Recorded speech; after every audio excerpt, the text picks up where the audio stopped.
Hello, my name is Adam Alfrey. I'm the Assistant Director for Historical Services at the East Tennessee History Center. And we're so happy to be here today to do a tour of It'll Tickle Your Innards, a Hillbilly History of Mountain Dew.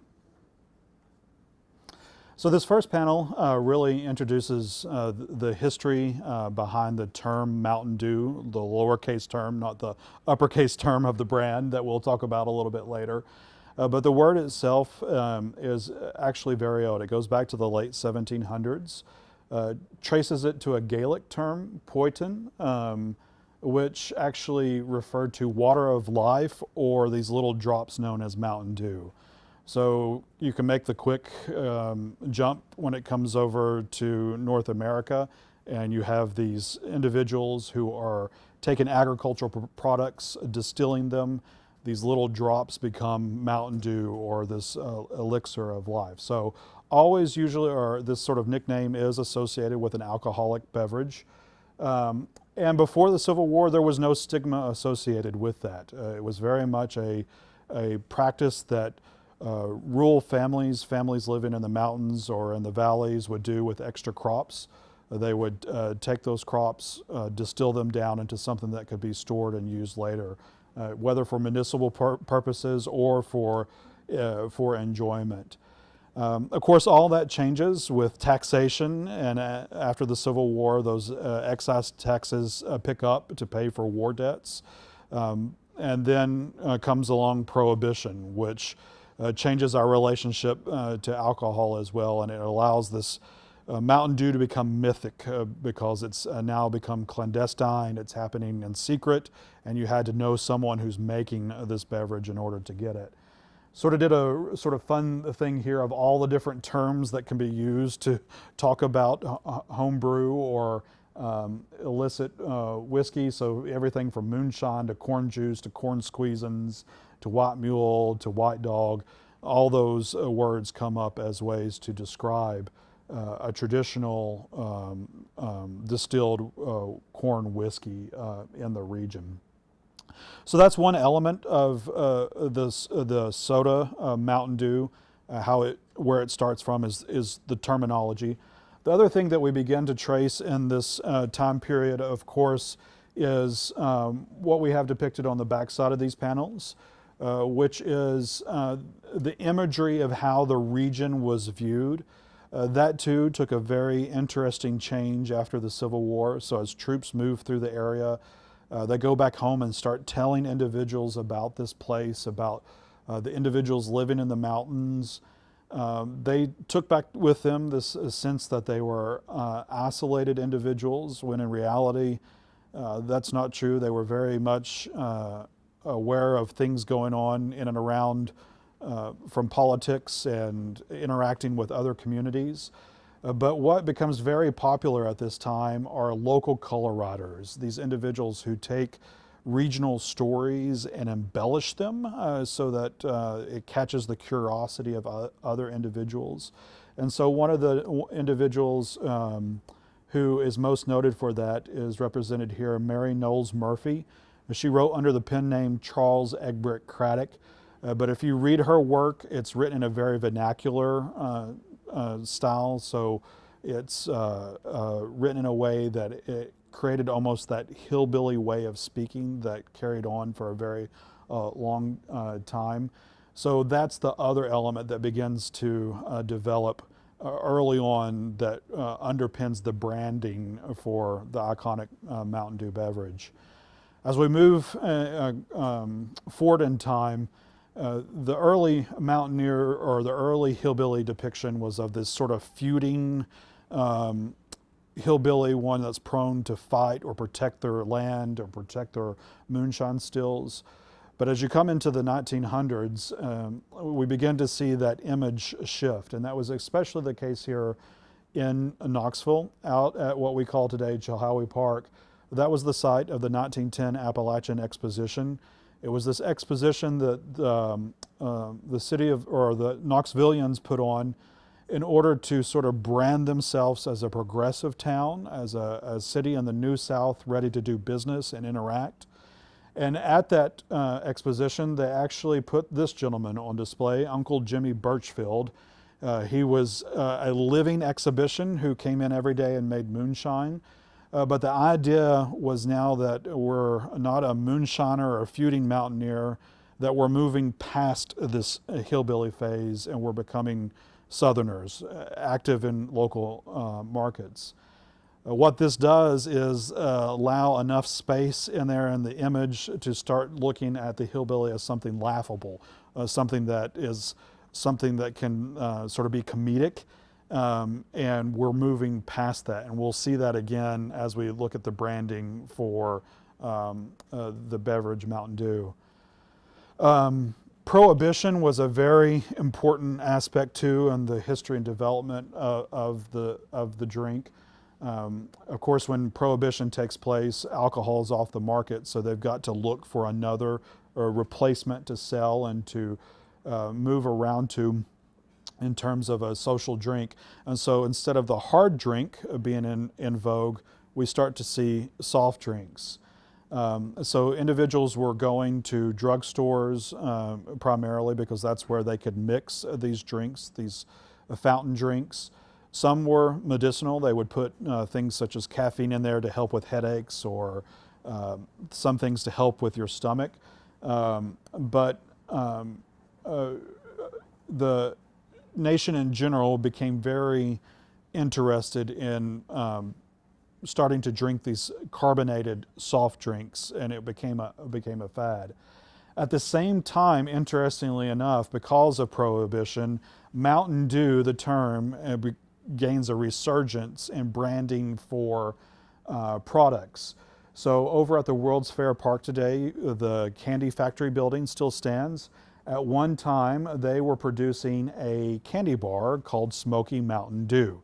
And so you started to see the proliferation of these consumer products that were tied to this Prohibition type imagery or related to Mountain Dew as well. It should be noted that a lot of the beverages that we still drink today got their start during this time period around the rage of the soda fountain. So Dr. Pepper was started in Waco, Texas in 1885, Pepsi-Cola over in New Bern, North Carolina in 1893. Pepsi-Cola actually starts out as a sort of relaxing agent for one's indigestion. So the term Pepsid, that's where that actually comes from. So very much of that tradition of getting a drink at a soda fountain that has a little bit of a medicinal quality to it. Before we get into Mountain Dew, the Mountain Dew proper story, there's another Mountain Dew that actually precedes it by about 15 years or so. So there was a family in Knoxville, the Licht family. They were German immigrants to the area. They housed a sort of food purveyor type business that was, if it was still there today, it would be about at the base of the Sun Sphere. But they were producing things such as vinegars, pickles, Worcester sauce.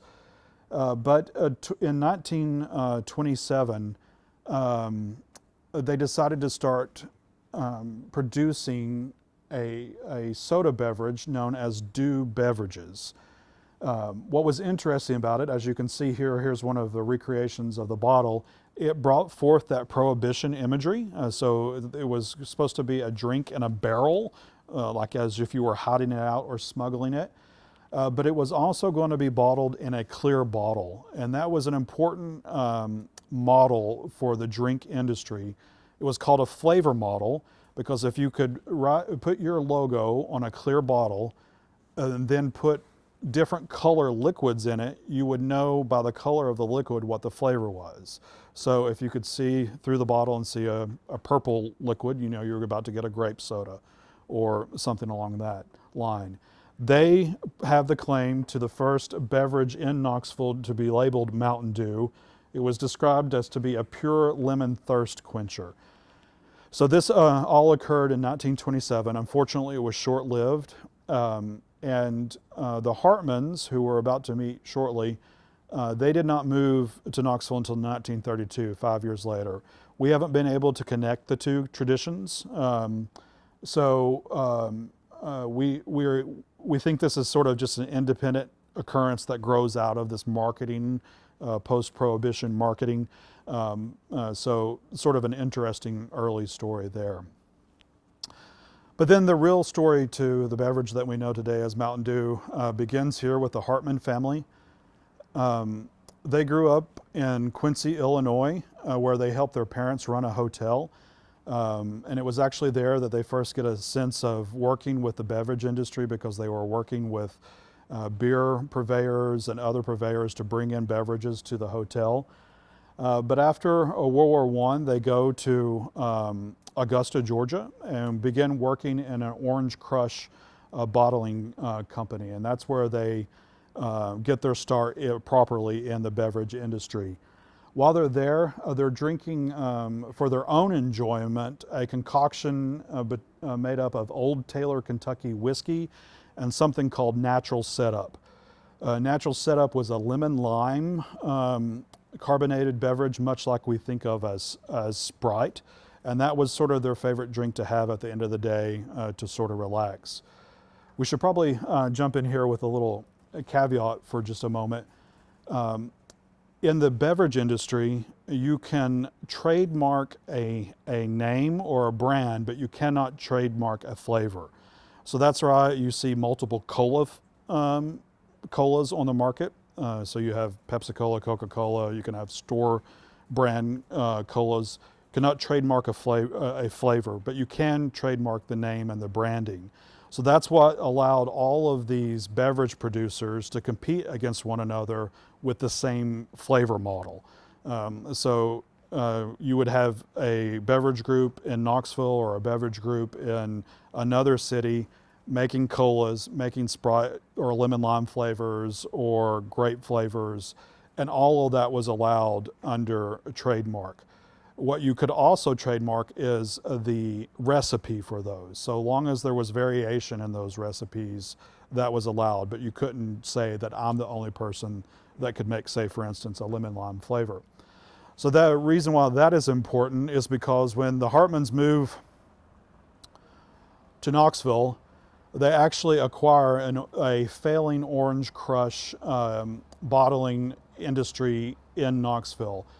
They quickly sidestep Orange Crush and begin their own path. They pick up Pepsi-Cola early on. They were also a distributor for Ortel's beer at the same time. And while they were doing this and getting their feet on the ground at their plant on Magnolia, in fact, if you want to go by there today, there's a state historical marker where the Hartman beverage facility was. What they realized is they were missing that other lemon lime soda Natural Setup. They didn't have their favorite mixer. So since they were in their own beverage industry, they said, why don't we try to make it? And they reached out to a friend, Billy Jones in Marion, Virginia, who was widely known as sort of the mixologist, the person who could make different flavors and syrups for them. And they created what they called their personal setup. So it was a lemon lime Sprite flavored beverage. Well, in 1946, the Hartmans were going to a beverage convention in Gatlinburg, and they needed something to show off because they were sort of the host beverage industry or the closest beverage producer. And so they decided to make a joke beverage to share at the conference. There was a young boy who lived in their nearby neighborhood, John Burketto, and they asked him to create a label for this lemon lime flavored drink that they were calling Personal Setup, and he created this, Mountain Dew homebrewed by Barney and Allie. And that started the whole tradition of associating the word Mountain Dew, the hillbilly imagery, and this idea that it was brewed by specific people. This label was a paper label, so they were actually just printing these on paper and gluing them on green bottles. They took it up to the convention in Gatlinburg and handed it out, like I said, almost as a joke. Everyone at the convention loved it. And so they realized that they had an idea here from a marketing standpoint and from a taste standpoint. I won't go into all the details in the next few panels because it'll be fun for folks to come and read the nuances of how we get where we get Mountain Dew. But what you should know is there are two other cities that then have an influential role in developing Mountain Dew. Johnson City being one. The Hartmans were very good friends with the individuals who owned the Tip Corporation in Johnson City, and they actually sell off the rights to produce Mountain Dew in Johnson City. The flavor model for them, they were producing a series of beverages called Tri-City Beverages. It was a really boring bottle. It wasn't as cool as this Mountain Dew bottle with the Hillbilly and that sort of thing. But it did they had a remarkable flavor in it, the Tri-Cities Lemonade, which was a citrus lemonade. In fact, the flavor of Mountain Dew that we know today. So they worked out an agreement where that Tri-Cities Lemonade was moved over into the Mountain Dew bottle, and that's where we finally get the creation of the drink itself. It was when they moved that Tri-Cities flavor over to the Mountain Dew bottle, and everything comes together in that moment to create the drink. In the Tri-Cities, they continued with that tradition of adding names of the local owners or the local bottlers to the label. So now you start seeing Mountain Dew by Charlie, Jim, and Bill coming online. The label itself actually changes a little bit. Sam Newman from a local design company here in Knoxville, Davis, Newman and Payne, was responsible for the rebrand to the iconic Revenuers shooting at the outhouse with the little pig running that way. But then also the other couple of locations that have a hand in this story are over in the North Carolina around the Lumberton area. The Mings family has a large role in helping spread the notoriety of Mountain Dew. They were competing with another bottler in the area who was doing really well with Sundrop. So they needed something to compete against it. They brought Mountain Dew over there and it took off really well. They were one of the first to start rewarding their employees who were doing well at either bottling or delivering or sales by getting their names placed on the bottles. And so today, that's what a lot of the bottle collectors look for, are these specialized bottles that will have different names on them. Sometimes they chose family members or their children's names. Sometimes they made up favorite names to put on them as jokes. The other location that has a stake in this story is Marion, Virginia, where Bill Jones, I mentioned earlier, was from, the sort of mixologist. He ultimately is the one who holds the rights, eventually through a series of business deals, to Mountain Dew when it's sold to Pepsi-Cola in 1964. So backtracking to the Hartmans, by the time it sold to Pepsi, they had really sold off most of their claims to the beverage itself. And in fact, all they really ever mostly cared about was that original lemon lime Sprite flavor for their personal drinks.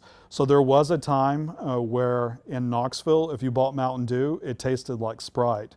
Whereas in the Tri-Cities in North Carolina, it was the Mountain Dew flavor that we know today, just because the Hartmans preferred that lemon lime flavor and always stuck with it. But then when Pepsi takes over and purchases the drink, they really lean into the hillbilly marketing. It was at the same time that you had the Beverly Hillbillies on the television and comic strips running like Snuffy Smith. And so they really saw this opportunity to match this beverage with this sort of cultural, pop cultural references going on. They even pulled off these weird publicity stunts, like in Philadelphia, to announce the drink coming to that market. They hired a gentleman to dress up as a hillbilly and drive a Model T into downtown Philadelphia. He pulled his Model T right up onto the steps of the city hall and started a protest against illegal taxation of Mountain Dew and was handing the beverage out to individuals. So they really leaned into that sort of iconic hillbilly imagery. So that all lasted well into the 60s, but then that sort of play on that pop culture sort of dissipated. Here in the display case, we have some of the bottles that we talked about. You can see the unique names on them. Some say filled by Earl and Myrtle, filled by Sam and Granny, all those sort of unique specializations. It also gave rise to competitive drinks. There were, as we mentioned earlier, other bottling companies could come up with a citrus lemonade just long as they varied the flavor and its marketing. So you had the rise of things like Mellow Yellow and Kickapoo Joy Juice and Hillbilly Brew, all playing to that sort of unique aspect. But then as you move into the 60s, 70s, and on into the 80s, Mountain Dew realized it needed to rebrand. It was starting to lose market share.